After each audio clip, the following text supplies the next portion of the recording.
Hidup ini adalah perjalanan. Perjalanan itu kadang-kadang ada pintu-pintu yang Tuhan tutup. Dan lebih banyak pintu yang Tuhan tutup sih ya daripada yang dibukain. Supaya kita belajar menangani yang namanya kekecewaan, terus menangani yang namanya dikecewakan sama orang yang dekat bahkan dan lain sebagainya.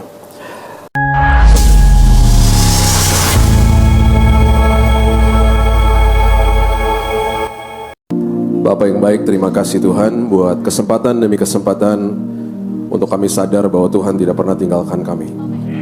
Hadirat Tuhan bukan sekedar kami rasakan di dalam gedung gereja, tapi hadirat Tuhan selalu ada dalam hidup kami.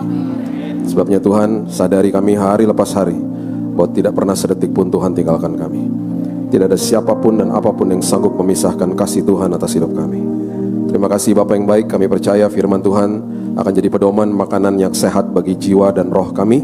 Dan kami percaya Tuhan, kami terus bertumbuh di dalam kasih karunia Tuhan, tidak kehilangan pegangan, karena kami tahu bahwa adalah kasih Tuhan yang ada dalam hidup kami. Terima kasih Bapak yang baik, kami sambut firman kebenaran di dalam nama Tuhan Yesus, Juru Selamat kami yang agung. Kami berdoa dan mengucap syukur. Kita sama-sama katakan amin, amin, amin, amin, amin. Haleluya. Silakan duduk. Shalom. Oke. Saya tadi baru antar istri saya ke airport. Saya udah pas-pasin waktunya nih. Ke sini, ke airport, sampai ke BSD. Pas waktu ya, pas sih. Ya telat dikit lah 5 menit sampai di parkiran. Hidup ini adalah perjalanan. Perjalanan itu kadang-kadang ada pintu-pintu yang Tuhan tutup. Dan lebih banyak pintu yang Tuhan tutup sih ya daripada yang dibukain. Supaya kita belajar menangani yang namanya kekecewaan, terus menangani yang namanya dikecewakan sama orang yang dekat bahkan dan lain sebagainya. Saya ini kalau di tes DISC ya kepribadian, saya personality, saya saya stabil cermat. Istri saya intim dominan. Beda ya. Jadi maksudnya gini, orang intim itu kalau ketemu orang rame. Contohnya papa saya almarhum. Kalau ketemu orang, wah seperti udah kenal lama gitu. Terus pas udah selesai, Papa udah kenal sama dia? Enggak, baru aja katanya gitu. Itu orang intim. Orang intim temannya banyak karena seru orangnya. Orang intim dapat energi dari orang lain. Jadi biasanya kalau orang intim itu kerjaannya biasanya sales atau marketing. Karena jago ngomong. Dia justru bisa stres kalau dia di dalam rumah sendirian. Karena ekstrovert biasanya. Orang intim disuruh jadi akuntan bisa mati duduk dia. Ya, karena dia intim. Nah, semua kepribadian ini punya kelemahan sama punya kelebihan. Saya juga punya kelemahannya. Orang seperti saya yang stabil cermat, kelebihannya adalah teliti. Kalau analisa teliti, kalau belajar teliti. Saya dulu S2 sampai summa cum laude, padahal belum bertobat loh. Saya sekolah di luar negeri, saya satu-satunya orang international student di kota saya, di Oklahoma dulu, yang dapat summa cum laude. Karena suka belajar, makanya rambutnya habis, ya. Karena teliti, dilahirkan begitu ya, udah jadi suka belajar gitu. Nah, orang seperti saya, kelemahannya nggak fleksibel. Kalau udah itu aja, karena udah planning, tapi jagoan planning. Makanya kalau misalnya mau liburan, biasanya saya disuruh planning sama istri saya. Orang intim, kelebihannya adalah temannya banyak dan sangat fleksibel. Kekurangannya orang intim adalah dia pelupa, kamar berantakan, dan dia udah ngilangin handphone 5 kali di toilet. Ketinggalan di toilet, hilang. Udah 5 kali. Dulu, sekarang udah bertumbuh jadi dewasa. Jadi kalau dia pergi ke sebuah tempat dan lain sebagainya, kalau pergi sama saya, kan saya teliti. Semua paspor saya pegang, tiket udah beres semuanya, bahkan seat di pesawat saya udah teliti lah saya. Sampai saya udah mikir jauh banget ke depan, sudah planningin buat mereka. Tadi dia pergi sendiri. Dan dia pergi ke luar negeri, berarti harus ada paspor. Saya pencet Google Map, jam 5 sore, 1,5 jam ke Soekarno-Hatta. Dari Soekarno-Hatta ke GB Intermark, 1/2 jam. Oh, bisa sih, bang itu. Aman. Gitu. Pesawatnya masih nanti malam sih. Kita berangkat dulu, supaya saya bisa ke gereja on time, saya bilang gitu. Diarahin sama Google Map. Udah paling cepat arahnya ke situ. Baru kita mau keluar dari kompleks rumah kita. Dari rumah saya ke Soekarno-Hatta 30 kilo. Saya tinggal di Jakarta Pusat. Baru mau keluar, ada suara Tuhan, dan seperti biasa saya selalu tanya sama dia, paspor udah bawa nggak? Dia kesel karena saya nanya itu sampai 3 kali. Udah gitu.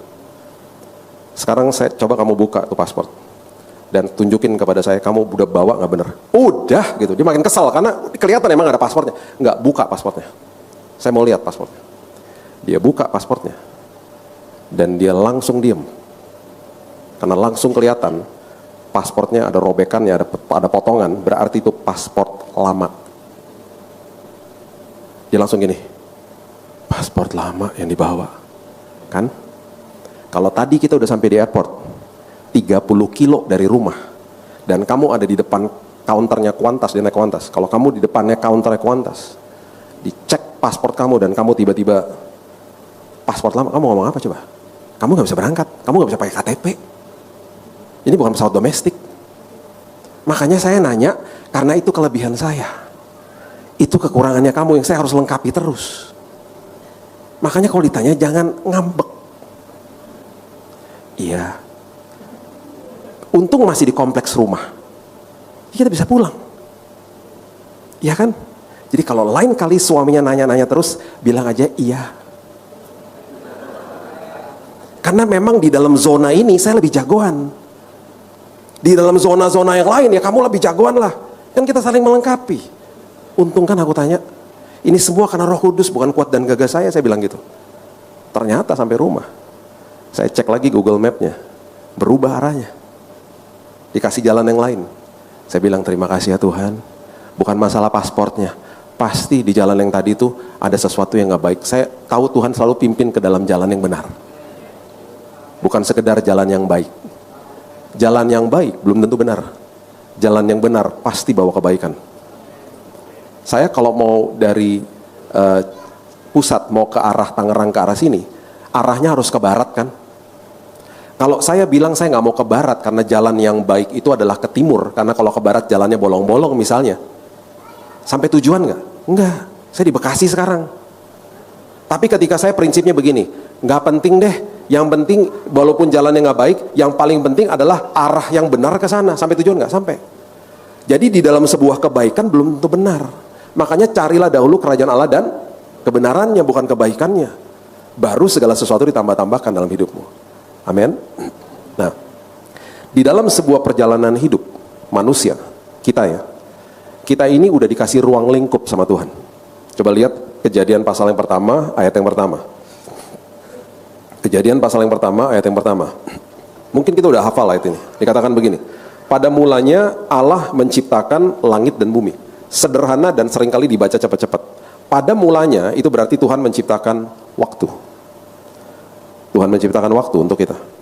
Itu sebabnya kita terjebak di dalam kronosnya manusia, waktunya manusia. Ya, kita diciptakan sama Tuhan, bahkan kita dikasih masa tugas di bumi ini, dikasih tahu di Mazmur 70 kalau kuat 80 tahun. Ya, jangan stres gitu ngeliatin saya, itu ayat Alkitab. Ya, Mazmur 90 ayat 10, langsung berhitung ya. Aduh ampun, tinggal sekian lagi usia saya. Ya nggak apa-apa, kita cuma transit di sini ya. Ya, mama saya usianya 81 tahun, dia tinggal di sebelah rumah. Mungkin adik saya pernah ke sini, Jesse, pernah ya? Dia tinggal sama Jesse sebelah rumah saya. Mama saya kalau ditanya gini, tante rahasia usia panjang apa? Jawabannya selalu begini, makan ikan yang banyak, olahraga, dia masih naik sepeda statis sambil ngangkat beban di depan TV, 40 menit, seminggu bisa 3 kali. Dia kalau jalan cepat banget di mall, naik tangga turun tangga, no problem, masih traveling kemana-mana, 81 tahun. Mukanya nggak berubah. Teman-teman saya bilang begini, tante, selain Tuhan adalah tante yang nggak pernah berubah. Ya. Terus satu lagi dia bilang gini, tahu nggak rahasia usia panjang apa? Minum wine. Jadi dia jadi gini ya, keluarga saya ini termasuk dia adalah pendiri toko buku Immanuel tahun 68. Ya, semua kakak-kakaknya udah pada meninggal, tinggal satu sama dia, tinggal berdua. Jadi karena kita dari toko buku Immanuel, kita stok perjamuan kudus kan banyak di rumah, ya kan? Jadi dia selalu gini kalau perjamuan kudus, jangan minum anggur yang kayak beginian. Minum anggur tuh harus yang asli seperti Paulus. Nah loh, emang ada ayatnya mah? Ada, baca cari aja tuh di Alkitab. Ada, mama juga lupa yang di mana. Pokoknya ada. Itu pembenarannya dia. Tiap sore dia minum wine segini. Dia bilang apa? Supaya jantungnya kuat. Dan betul sampai hari ini kuat banget jantungnya. Dia kalau jalan di mall cepetnya luar biasa. Dia suka olahraga jalan-jalan di mall. Bukan belanja, dia bukan tipe orang suka belanja. Cuman ada satu toko kesukaan dia, Watson. Kenapa? Karena di situ suka ada beli sabun satu, buy one get two free. Mah, sabun cuci tangan udah kebanyakan di rumah, nggak apa-apa bagi-bagi tetangga. Dealnya lagi bagus soalnya. Jadi setiap kali di jalan-jalan di mall, pulang-pulang bawa sabun cuci tangan dari Watson. Itu mama saya. Ya. Nah, saya jadi mau ngomong apa jadi lupa. Kita dikasih waktu sama Tuhan, ya. Kita dikasih kronos sama Tuhan. Tetapi kita hidup di dalam kairosnya Tuhan. Itu sebabnya dia sangat suka untuk mempertemukan kita dengan orang dan kesempatan yang tepat. Kalau kita ada di dalam kairosnya Tuhan. Dan satu hal yang luar biasa juga, besok hari Sabtu ya. Sabtu besok Tuhan udah ada di sana, menyiapkan yang terbaik buat kita. Karena dia menembus waktunya manusia. Dia bergerak di dalam kairosnya dia. Itu sebabnya manusia tidak didesain untuk khawatir tentang hari esok. Makanya manusia itu dibilang apa? Serahkan semua kekhawatiranmu kepadaku. Bahkan di Yohanes dibilang apa? Aku sudah tinggalkan damai sejahtera untukmu. Karena dia tahu kita perlu damai sejahtera. Jadi setiap pagi saya bilang gini, Tuhan, 1 Petrus 5 ayat 7, aku serahkan semua kekhawatiranku hari ini sama Tuhan. Walaupun aku belum merasa loh Tuhan, aku tukar Tuhan sama damai sejahtera yang Tuhan telah tinggalkan bagi aku. Yohanes 14 ayat 27. Rugi ditinggalin gak diambil, Tuhan lingkupi hidupku dengan damai sejahtera. Saya rasakan itu waktu saya sakit kanker tahun 2019. Saya divonis mati 3 bulan. Teman-teman yang datang ke kamar pasti kalau lihat saya nangis karena saya udah kayak tengkorak bentuknya. Ya, mereka masuk ke kamar ngobrol-ngobrol. Setelah mereka pulang, mereka nangisnya nangis terharu. Mereka bilang gini, lu kenapa Bill punya damai seperti begitu? Saya bilang begini, karena setiap hari damai yang udah ditinggalkan aku ambil. Bukan kuat dan gagahku, udah ada ayatnya, ditinggalin ya aku ambil lah. Tuhan aku terima ya dalam nama Yesus. Jadi hidupnya gak stres. Makanya aku sediakan hidangan di hadapan lawanku tuh berarti kita nggak stres. Itu maksudnya kita bisa makan, bisa tidur gitu loh. Walaupun ada masalah. Makanya Tuhan Yesus bilang begini, damai yang aku berikan bukan seperti yang dunia berikan. Yang dunia berikan tuh namanya ketenangan. Ketenangan tuh letaknya di dalam jiwa. Dan ketenangan bisa hilang kapan aja. Damai sejahtera adalah salah satu bagian dari buah roh. Dan semua yang diletakkan di roh tidak akan pernah bisa dicuri sama iblis. Luar biasa kan Tuhan? Setelah dikasih kairos, dikasih waktu juga sama Tuhan, kemudian Tuhan menciptakan waktu, kemudian ruang, ya berarti apa? Kita dikasih ruang, dimanapun tempat kita menginjakan tempat di ruang itu, tempat itu berubah jadi tempat ibadah. Karena kita gerejanya, ini gedungnya, ya jangan kebalik loh ya. Zaman dulu gerejanya ini dianggap sebuah tempatnya, semua dimasukin sama Yesus ke dalam sini, ketika dia hadir, semuanya, ya sacrifice atau pengorbanan gak ada artinya tanpa ketaatan. Gereja adalah saudara dan saya, eklesianya. Jadi ketika saya injakan kaki saya dimanapun, tempat itu berubah jadi tempat ibadah. Kalau enggak kita jadi jagoan kandang. Makanya banyak suami istri sampai ke gedung gereja lagi bertengkar di mobil gini. Udah nyampe gedung gereja, ntar kita sambung lagi ya. Sampai mana ntar gua, jangan lupa kita sampai mana tadi itu berantemnya. Sampai gedung gereja apa? Munafik, shalom, lagi berantem tuh. Terus angkat-angkatan, kemurahanmu lebih dari, terus lihat isinya, lebih dari, ntar lo ya. Tapi nyembah Tuhan. Nggak benar atau nggak semuanya tuh. Makanya banyak orang munafik gereja lain, bukan di sini. Nanti pulang doa berkat disampaikan, masuk ke dalam mobil, sampai mana tadi? Lo pikir gue lupa? Hah? Gitu. Buset deh, mobilnya berubah Pak, Bu. Mobilnya berubah jadi tempat ibadah. Karena kita gerejanya. Masuk ke dalam rumah, rumahnya berubah jadi tempat ibadah. Masuk ke kantor, kantornya berubah jadi tempat ibadah. Tadi pagi saya paling suka kalau salah satu kesukaan saya adalah khotbah di marketplace. Karena saya paling suka kalau ngobrol sama mereka. Saya bilang apa? Marketplace itu tempat yang sangat kudus. Jangan bilang hari Minggu hari kudus, hari Senin sampai Jumat hari kerja, enak aja.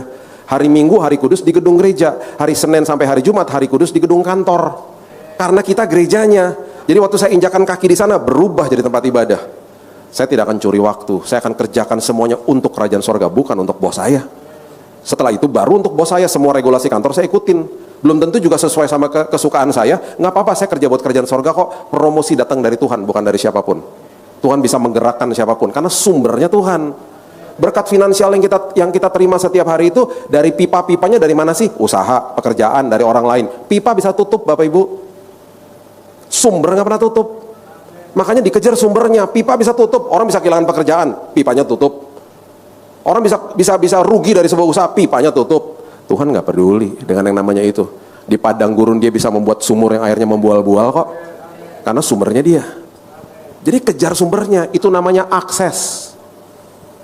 Makanya si bungsu bilang apa? Berikan harta milik kita, itu akses. yang menjadi hakku. Dia mengubah akses kepada kepemilikan, ngawur langsung. Akses itu berarti yang punya Bapak punya saya. Berarti saya melekat kepada sumbernya. Makanya ranting melekat kepada pokok anggur kan. Berarti supply jalan terus. Berarti apa yang terlepas dari tangan gak mungkin terlepas dari hidup, karena supply jalan terus. Tapi ketika dia bilang saya mau melepaskan akses kepada hak kepemilikan, dia pergi ke negeri yang jauh, ampas babi. Ampas yang menjadi makanan babi kelihatan menarik untuk dimakan. Itu gambaran orang dunia yang mengejar harta, jabatan, status, ketenaran, dan uang. Itu ampas yang menjadi makanan babi. Dan mereka pikir bahwa hal-hal itu bisa memberikan kepuasan. Gak akan pernah. Saya punya teman yang istrinya 8. Dan dia selalu bilang gini, saya ini setiap malam, Mas Billy, sudah seperti kapal yang tidak tahu mau berlabuh di mana. Karena ada 8 rumah dengan istri berbeda-beda. Tergantung saya ada di daerah mana, saya berlabuh di situ. Makanya selalu ada pakaian di mobil. Saya ketemu sama istri yang ke-8. Dia bilang gini, Mas, orang lain diduain, saya di-8-in, Mas. Ya salah lu sendiri. Setelah sekian lama gak ketemu lagi, gak pernah puas hidupnya. Gak akan ada kepuasan. Makanya firman Tuhan bilang apa? Ya, lapar dan hauslah akan kebenaran, maka engkau akan dipuaskan. Gak ada yang lain di luar itu. Ya, itu ruang. Kemudian dia bilang apa? Tuhan menciptakan waktu, ruang, dan materi. Materi berarti kita harus menguasai materi. Kita salah satunya kita menguasai uang, bukan uang menguasai kita. Kalau uang bisa bicara, uang akan bilang begini sama kita, bos, saya jangan jadi bos. Anda aja jadi bosnya. Saya jadi hamba. Saya berfungsi sangat baik ketika saya jadi hamba. Tapi ketika Anda jadi hamba saya, wah ngawur ntar kita. Itu kalau uang bisa ngomong, dia akan ngomong gitu ke kita. Ya, kuasai kehidupan, bukan hidup menguasai kita, bukan. Karena selanjutnya kalau kita baca Kejadian 1:26, kita bisa eksposisi nih kejadian. Dahsyatnya luar biasa, karena ini rancangan awalnya Tuhan, gitu loh. Ya. Nah, ini perjalanan hidup. Ini introduction dari perjalanan hidup kita. Ya. Nah, ketika kita mengerti ini, coba sekarang buka Pengkhotbah 3 ayat 11. Pengkhotbah 3 ayat 11. Firman Tuhan katakan begini. Ia membuat segala sesuatu indah pada waktunya. Bahkan ia memberikan apa? Kekekalan dalam hati mereka. Manusia tidak dapat menyelami pekerjaan yang dilakukan Allah dari awal sampai akhir. Saya mau Bapak Ibu perhatikan kata kekekalan di situ. Tuhan memberikan kekekalan di dalam hati manusia. Itu sebabnya manusia selalu mencari dan mengejar sosok Tuhan. Karena dikasih GPS di dalam sini. Plek. Namanya kekekalan. Itu sebabnya orang agnostik sama orang ateis sebenarnya mereka cari Tuhan, cuma mereka belagu aja. Aku gak percaya sama Tuhan loh. Saya punya 2 teman seperti begitu. 2 tahun lalu datang ke rumah. Mereka kalau ngobrol sama saya bisa sampai jam 1 pagi. Dan saya gak pernah bantah, karena orang seperti begitu saya tahu mereka udah dikasih kekekalan. Mereka lagi cari, mereka cuap-cuap aja. Mereka mengilahkan ketidakpercayaannya mereka. Jadi ketidakpercayaan mereka itu jadi kebanggaan mereka. Terus mereka cari, akhirnya mereka cari dari harta, dari status, dari segala macam dalam hidupnya, nggak pernah puas. Dan bolak-balik datang ke rumah, kenapa? Nggak pernah saya debat kusir sama mereka. Orang-orang ya, kita harus paham gini ya, kalau ngobrol sama orang dunia, jangan debat kusir. Jangan bilang gini, lu salah, jangan, diemin aja, biarin mereka ngomong. Nanti ketika mereka minta pendapat saya bilang begini, dan ngomongnya harus hati-hati. Menurut gua, kan lu nanya kan ya, menurut gua begini. Saya nggak pernah, lu salah, nggak pernah. Menurut gue gini. Kalau dia nanya, kalau nggak nanya saya dengerin aja. Bolak-balik datang terus, karena penasaran, karena nggak pernah debat kusir. Nggak lama kok, 6 bulan terima Yesus dua-duanya. Dan sekarang mereka jadi orang-orang yang sangat-sangat radikal buat Tuhan. Mereka bilang gini, Bill, gue baru ngerti sih sekarang. Gue tuh bolak-balik datang ke lu ya. Dan thank you ya, by the way, Bill, lo udah dengerin gue. Dan minta maaf nih, gue suka di rumah lo sampai malam gitu ya. Tapi gue nyadar ketika lo kasih ayat ini. Karena memang sampai kapanpun manusia akan cari, karena udah ditaruh kekekalan di dalam sini. Dan yang taruh itu hanya bisa Tuhan. Manusia selalu cari sumbernya. Nah, di dalam perjalanan hidup ini, kita juga begitu. Kita kadang-kadang bingung, kita mesti kemana nih Tuhan? Seperti Abraham berangkat dari kota namanya Ur. Disuruh pergi ke tanah perjanjian. Cikal bakal menjadi bangsa Israel. Alkitab mengatakan di Ibrani dia nggak tahu loh kota yang ia tujui, hanya dikasih tahu arahnya aja. Orang Majus juga gitu. Orang Majus nggak pernah tahu mereka harus ke Bethlehem. Mereka tahu mereka harus ke Bethlehem pas mereka udah nyampe di Yerusalem. Dan orang Majus itu datangnya dari arah-arahnya mereka, dari arah-arahnya Abraham. Abraham dari Ur, Mesopotamia, Irak. Ada kemungkinan besar orang Majus dari Persia, karena itu yang paling beradab pada saat itu. Itu jaraknya 2000-an kilo ke Yerusalem. Dan nggak mungkin kalau sekarang kita mau ke Bali, mau ke tempat-tempat yang dekat-dekat yang ya mungkin berapa sih, 1000 kilo, 1500 kilo, naik pesawat 1 jaman udah nyampe. Kita bisa bilang begini, ke Bali yuk besok, lucu juga tuh ya, yuk gitu, gue pas bisa nih, yuk 2 hari deh, yuk gitu. Majus nggak bisa begitu sama temennya. Yerusalem yuk, berapa kilo? 2000, yuk seru juga tuh ya, nggak bisa, 3 bulan. Naik onta, naik keledai, naik kuda, plus bawa logistiknya, isa logistik nightmare. Mereka bawa tenda, bawa makanan ternak, bawa buat badan buat mereka sendiri, belum lagi karung yang penuh dengan hadiah. By the way ya, orang Majus nggak pernah disebut 3 loh di Alkitab. Ya, nggak ada orang pemberiannya 3, orang Majus nggak pernah disebut 3. Ketua drama, bertobatlah engkau. Ya. Dan orang Majus nggak pernah bawa kotak kecil, malu-maluin aja. Karung, bahasa aslinya itu karung. Dan orang Majus, kalau kita pelajari sejarahnya, kalau mereka berangkat, 1 Majus pada saat itu rombongannya paling sedikit 40 orang. Kan raja, mana mungkin traveling sendiri 3 bulan. Jadi udah please deh ya, udah cuma 3, dikasih kotak kecil, terus cuma bertiga, terus jalannya cuma bertiga di atas panggung. Terus orang Majus nggak pernah ke palungan. Orang Majus ke rumah, Yesusnya udah jadi anak, nggak pernah disebutnya bayi. Dan orang Majus berarti apa? Karena mereka nggak pernah ke palungan, berarti mereka nggak pernah ketemu sama gembala. Udah cuma 3, persembahannya kecil, ke palungan, ketemu sama gembala, hai-haian lagi, hai guys. Ngawur tuh nggak semuanya. Saya pernah ngomong gini sama satu gereja, dia bilangnya, yuk gitu ya Pak. Jadi kalau 1 Majus, oke lah taruhlah 3 ya. Berarti kalau 1 Majus itu rombongannya 40, berarti 120. Pak nggak jadi Pak, pagelaran Majus kita batalkan karena kas gereja bisa tekor. Kenapa? Bajunya mahal-mahal Pak. 3 Majus saja mahal, ya nggak jadi Pak pagelaran Majus. Ya, 120 perginya ke rumah. Yesusnya jadi anak, Yusuf nggak pernah disebut. Berjumpa sama anak Yesus, udah jadi anak sama Maria. Ayo, ketua drama, bertobatlah. Baca Matius 2 dan lihat pelan-pelan ya. Yusufnya nggak ada loh. Itu berarti udah hari kerja. Mungkin dia lagi gojek ya. Nggak ada dia. Ya, saya cuma mau kasih tahu aja, ini mereka nih berangkat dari tempat yang sangat jauh, mereka nggak tahu ujungnya. Sama seperti kita hari ini, kita tuh dipertemukan sama orang yang tepat. Mereka dipertemukan sama Herodes, walaupun jahat, dipergunakan sama Tuhan untuk membawa kebaikan bagi mereka. Mereka baru terbuka ternyata di Bethlehem, cuma 9 kilo dari Yerusalem. Sama juga seperti Abraham, nggak pernah tahu. Kita juga dalam perjalanan hidup nggak pernah tahu ujungnya seperti apa. Kita cuma dikasih pelita, yaitu firman Tuhan, dan itu bukan lampu sorot. Cuma bisa lihat setapak demi setapak, itu perjalanan iman namanya. Tuhan ujungnya seperti apa? Tuhan diam. Tuhan cuma bilang gini, kan saya jalan sama kamu, ngapain kamu ribet? Kamu lihat setapak demi setapak, aku akan pimpin hidupmu. Dan jangan kaget kalau tiba-tiba aku diam dan kamu harus berdiam diri dan jangan bergerak.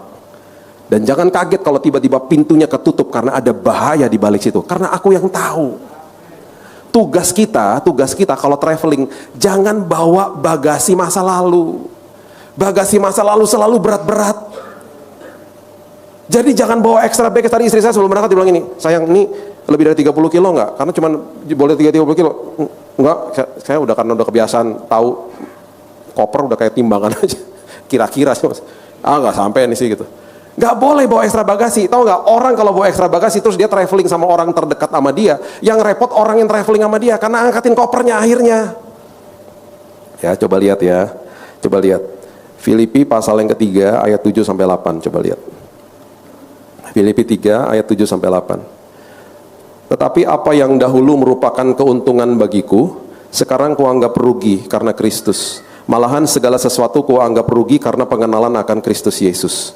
Tuhanku lebih mulia daripada semuanya. Oleh karena dialah aku telah melepaskan semuanya itu dan menganggapnya sampah supaya aku memperoleh Yesus. Nah sekarang gini, ya Bapak Ibu, saya tahulah kita ini mungkin atau pernah atau sedang saat ini, dan udah pasti kita ngalamin ini. Ada sampah-sampah dari masa lalu. Salah satu pertanyaan saya, bukan salah satu lah, pertanyaan pertama saya, kalau ada 2 anak muda datang ke saya dan mau nikah, pertanyaan pertama saya, kamu dekat sama papa nggak? Kamu dekat sama papa nggak? Kenapa?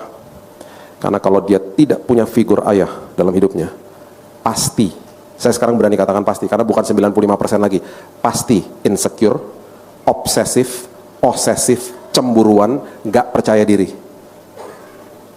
Terus apa hubungannya? Karena ayah pemberi identitas, ibu pemberi kehangatan. Saya tinggal di Amerika 13 tahun. Negara nomor 1 di dunia fatherless. Populasi penjara mereka 25% dari populasi penjara di dunia. Yang bayarin makanan mereka siapa? Negara rugi karena banyak orang di penjara. Kenapa? Ujung-ujungnya kalau ditanya fatherless, nggak punya figur bapak dalam hidupnya. Oke, nggak masalah kalau misalnya bapakmu memang tidak melakukan tugasnya. Yang harus diluruskan adalah lari ke Tuhan. Jadikan dia bapakmu yang luar biasa. Karena akhirnya figur bapak di sorga terdistorsi gara-gara bapak di bumi. Dan akhirnya banyak sampah yang dibawa dari masa lalu. Itu extra baggage. Itu bagasi ekstra. Papa saya asli dari Manado, dari kampung namanya Tomohon. Papa saya punya papa, itu tentara Kenil. Jadi opa lantang nih, opanya saya nggak pernah ketemu sama dia, udah meninggal waktu saya lahir. Dia adalah opa yang sangat jahat dan galak di sana. Itu katanya cerita papa saya. Dia udah kebiasaan papa saya diikat di pohon, ditelanjangin, disemutin sama semut merah, digebukin di kampungnya dia. Dia kepahitan sama bapaknya, oh jelas. Terus waktu dia cerita itu, waktu saya udah duduk di bangku SMA, saya bilang gini, Pak, kan biasanya orang-orang seperti papa gebukin anaknya juga. Dan istrinya dipukulin. Kok papa nggak pernah kayak begitu sama kita? Bahkan papa sama mama lebay banget. Ngasih bunga mulu. Papa saya kalau ngasih bunga ke mama, nggak kira-kira dulu tuh. Mama baru staycation, jadi kita tinggal deket-deketan sama kakak-kakaknya mama, satu compound gitu ya. Jadi sesekali nih kakak-kakaknya mama kan deket banget sama dia. Jadi diajak staycation nih. Mereka satu keluarga tuh, keluarga besar staycation di hotel di Jakarta. Mereka punya satu hotel yang mereka sangat suka lah. Mereka selalu ke situ aja. Terus nanti staycation, papa malas ikut karena cuma semalam. Jadi cuma dianterin, papa pulang. Besoknya mama balik, ya ampun, staycation di Jakarta pula. Besoknya dia pulang, ada bunga segede-gede bagong di rumah, tulisannya welcome home. Aduh please deh Pak, lebay banget sih. Terus dia bilang gini, emangnya harus kalau kasih bunga harus pas lagi ulang tahun, pas lagi Valentine aja, bisa kapan aja kan gitu. Itu papa. Terus saya tanya, kok papa nggak pernah mukulin mama? Papa kalau disiplin kita juga biasa aja, nggak sampai kita di abuse gitu loh. Dia bilang begini, sebelum saya menikah sama mama tahun 66, saya lepaskan semuanya di altar Tuhan karena saya nggak mau bawa ekstra bagasi ke pernikahan. Itu sebabnya saya dipulihkan. Keluarga ini tidak pernah lihat sampah dalam hidup saya. Bapak Ibu, kalau kita bawa sampah dari masa lalu, yang dirugikan orang terdekat. Saya kasih ayatnya ya. Ini begini, biasanya ya, orang kalau misalnya kepahitan sama masa lalu, itu kepahitan masa lalu diulang-ulang di dalam pikiran dia. Direkam diulang-ulang dalam pikiran dia. Kemudian badannya bisa sakit. Kemudian dia bisa mengeluarkan kata-kata sampah dari mulutnya. Makanya orang-orang seperti begitu, itu terlalu banyak sampahnya. Dekat dia tuh negatif terus. Semua orang dilihatnya negatif. Dan ini yang mengerikan. Coba lihat di Ibrani pasal yang ke-12 ayat 15. Ibrani 12 ayat 15. Jagalah supaya jangan ada seorang pun menjauhkan diri dari kasih karunia Allah. Oke, perhatikan kalimat itu karena sebentar saya akan berikan ayat yang luar biasa tentang ayat ini.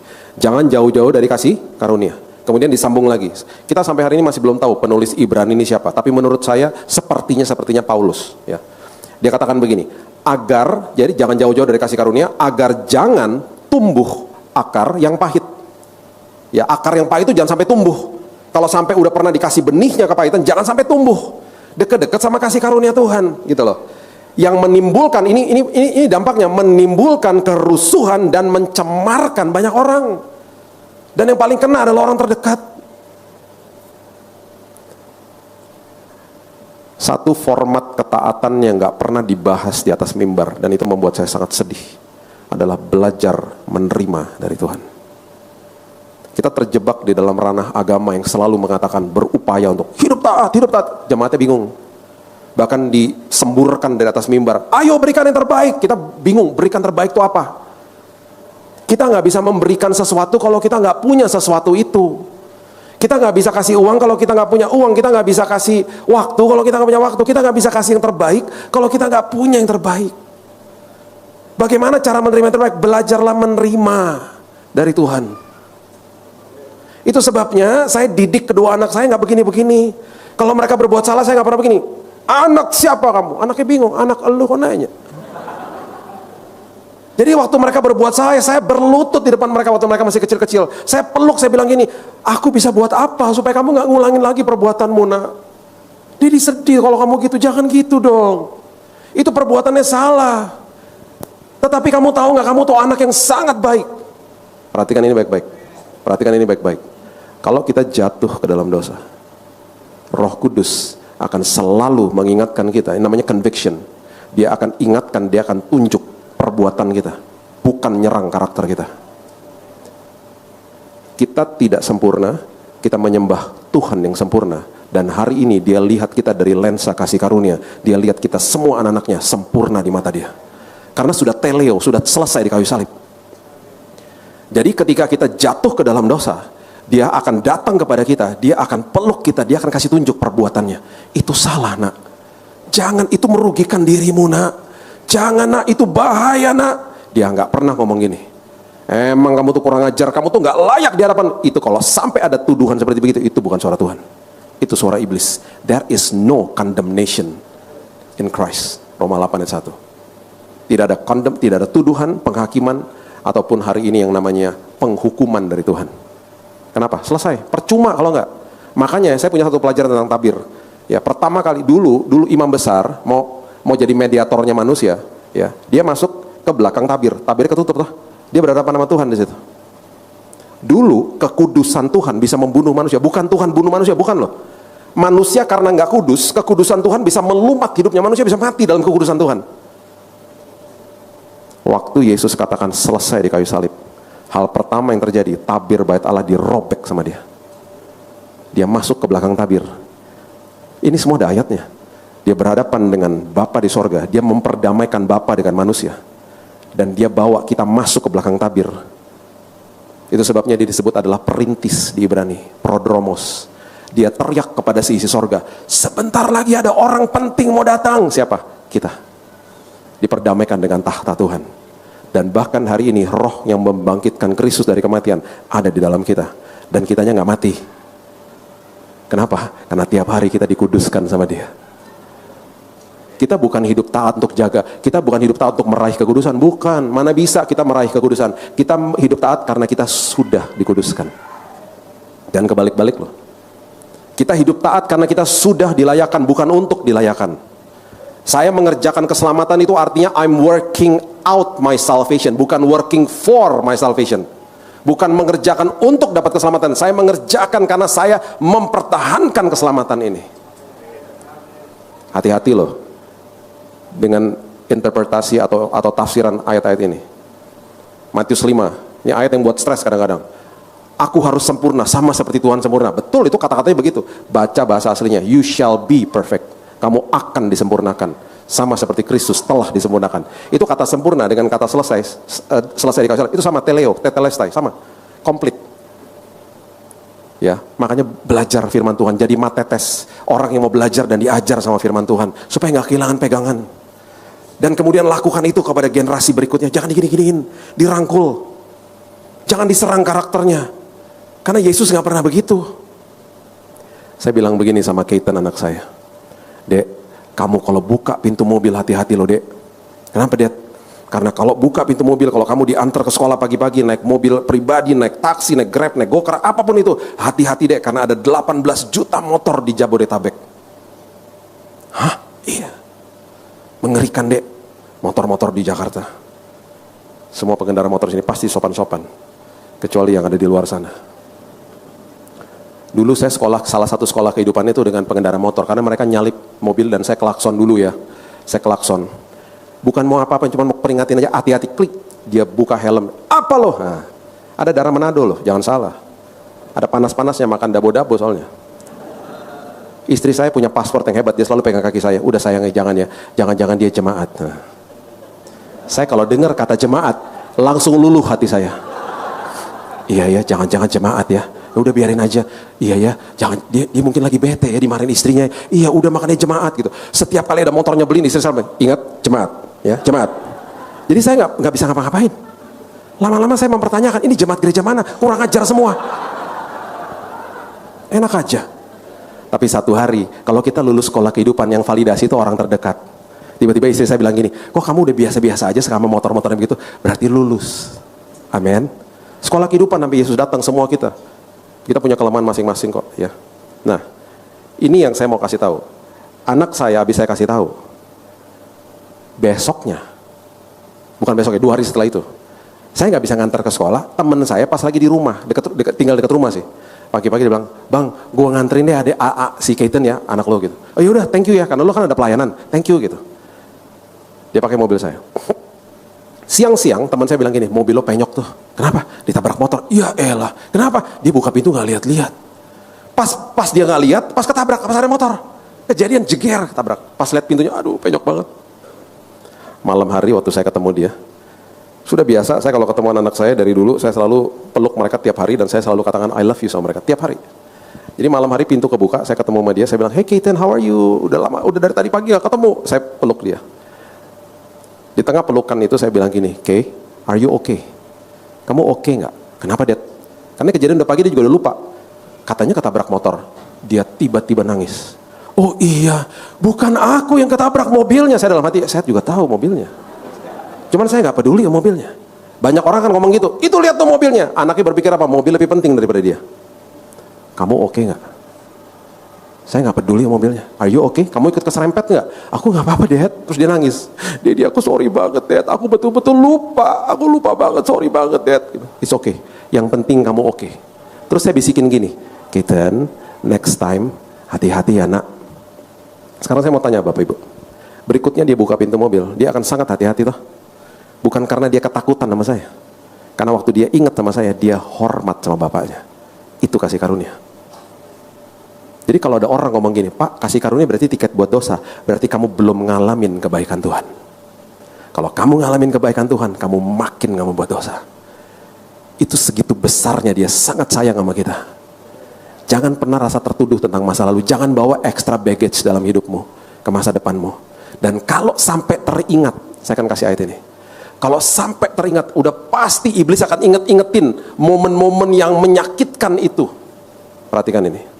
Yohanes 18 ayat 18. Yohanes 18 ayat 18.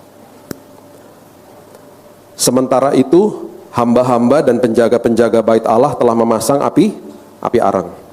Sebab hawa dingin waktu itu. Dan mereka berdiri berdiam di situ, juga Petrus berdiri berdiam bersama-sama dengan mereka. Oke? Saya mau Bapak Ibu perhatikan ada kalimat atau ada kata di situ api arang. Oke? Saya jelasin. Ini posisi letaknya di teras rumahnya Imam Besar Kayafas. Malam hari. Oke? Yesus lagi ditahan. Karena saking dinginnya mereka membuat api arang. Kalau Bapak Ibu pernah lihat film-film itu biasanya ada saya nggak tahu bentuknya seperti apa ya, tapi kalau di film-film biasanya itu ada gentong, dikasih kayu-kayu, dibakar. Di negara-negara yang 4 musim, ada negara lagi winter, mereka berdiang. Berdiang itu biasanya para homeless, orang-orang yang lagi di luar, berdiang tuh menghangatkan badan. Jadi Petrus berhadapan sama api arang, dia menghangatkan badan berdiang, di situ di posisi ini, di depan api arang, dia menyangkal Yesus. Disamperin sama seseorang. Lu bukannya murid Yesus? Kaget dong.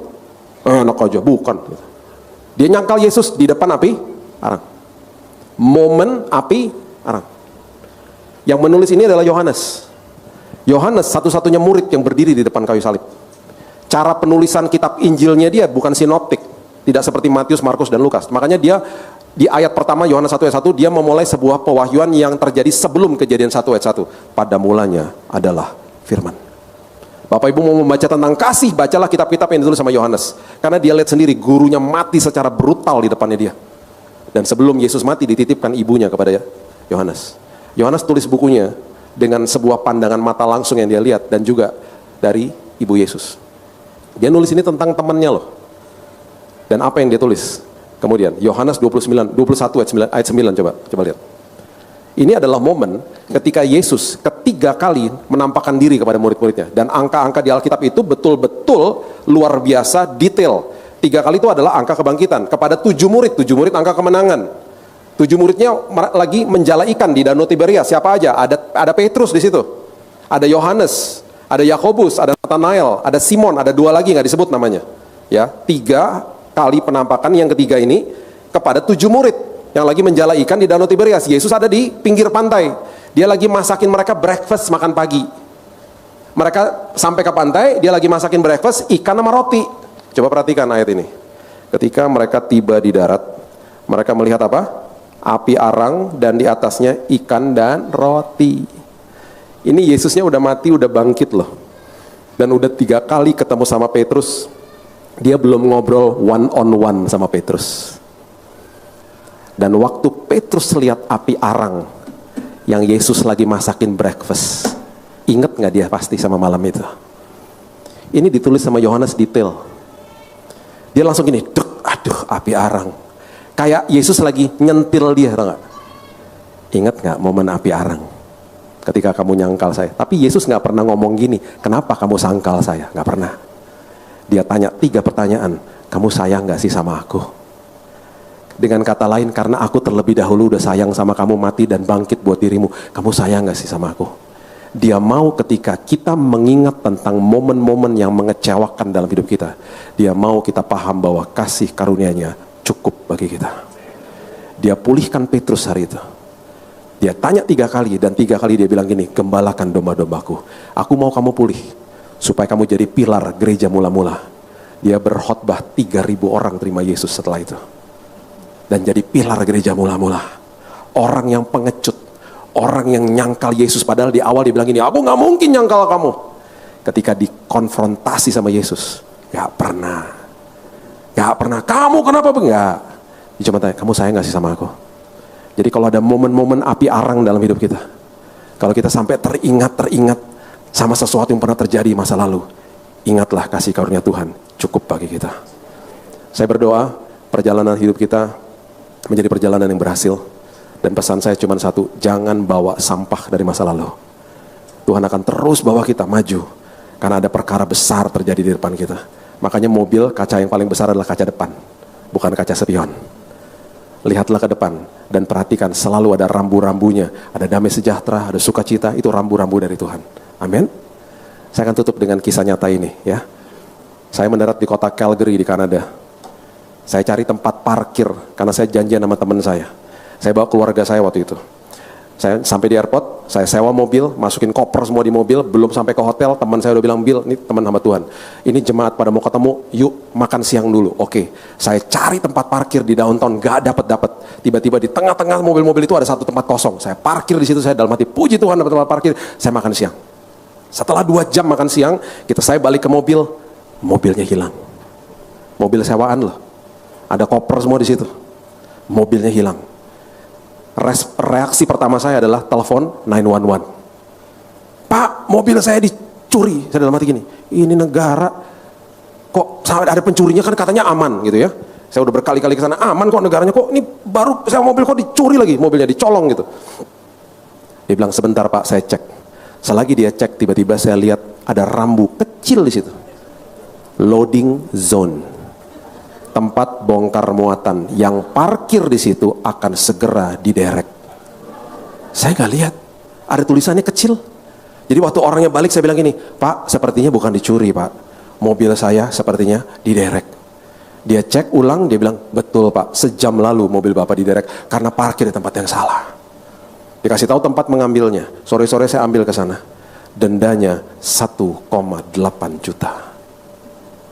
Nyelekit nggak? Nyelekit. Dan saya paling sebel, dan saya masih ingat sampai hari ini muka mbaknya, karena itu dia paling nyebelin.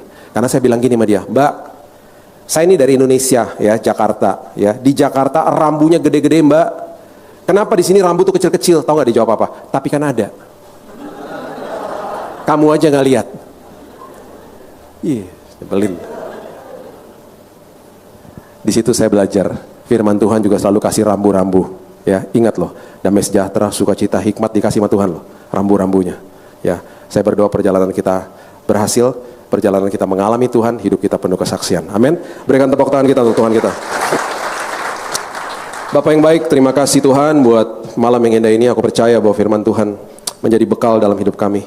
Kami gak mau bawa Tuhan sampah-sampah dari masa lalu. Dan itu pasti akan mencemarkan orang lain. Itu pasti akan merugikan keluarga kami, teman-teman kami, dan bahkan kami bisa dijauhi sama banyak orang nantinya Tuhan. Kami mau hidup kami berhasil di dalam Tuhan. ketika ada momen-momen api arang dalam hidup kami ingat kembali tentang hal-hal itu. Kami mau tahu Tuhan bahwa betul-betul kasih karunia Tuhan cukup bagi kami. Kami mau pulih, kami mau tinggalkan semua sampah-sampah itu Tuhan, supaya hidup kami berkemenangan. Kami percaya keluarga kami diberkati, istri suami kami, anak dan orang tua kami diberkati, bahkan teman-teman sepelayanan diberkati, karena tindakan dan perkataan kami penuh Tuhan dengan kasih karunia Tuhan. Tuhan, tilik kami, Roh Kudus, ingatkan kami kalau masih ada sampah-sampah seperti itu Tuhan, kami mau lepaskan pada malam hari ini. Dan aku percaya Tuhan, aku berdoa semua jemaat-Mu di sini berkemenangan, mereka mengalami Tuhan, hidup mereka penuh kesaksian. Terima kasih Bapak yang baik, meteraikan firman ini, karena kami juga sudah dimeteraikan sama Roh Kudus. Hanya di dalam nama Tuhan Yesus kami sudah berdoa dan mengucap syukur. Kita sama-sama katakan amin. God bless you.